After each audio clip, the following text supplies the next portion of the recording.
Yeah. Now, Prue reports that top Chinese officials, including President Xi Jinping, sat on news of the likely pandemic for 6 whole days before warning its citizens of the outbreak. Authorities in Wuhan also held a mass banquet for tens of thousands of residents, allowing the disease to be spread in close quarters. Does any of this surprise you, Prue?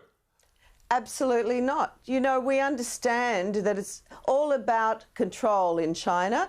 They don't give a stuff for human rights. They don't care about human life. And they would be more concerned about what the world thinks of them. What's the image that's being portrayed? I think the best thing and the only good thing that's come out of this virus is that the world is starting to wake up. It's been asleep at the wheel. We do have for so long underestimated the scale of ambition of China. And it's Trojan horse opportunism, where it infiltrates companies, it buys up assets and properties. It controls economies virtually, particularly in the Pacific region, and makes governments beholden to them. And this is what they're doing around the world, particularly here too. And it's about time we all understood that we have to look after ourselves. We have to treat China with the contempt and disdain and wariness that it has earned. Yeah, exactly. They have earned this. This is not bestowed on them by us. They have earned that. Let's go to their agent, the World Health Organization. I've got to give it to Katie Hopkins, the Conservative commentator in the UK. She put together a fantastic video. I wish I could play it all, but here's just part of what Katie Hopkins put together. Don't talk about victims.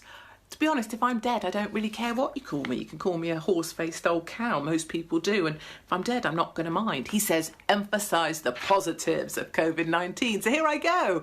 More space on planes. I might get the food that I ordered. I might be able to get to use my armrest. General hygiene is improved. Too many people have been far too dirty for far too long.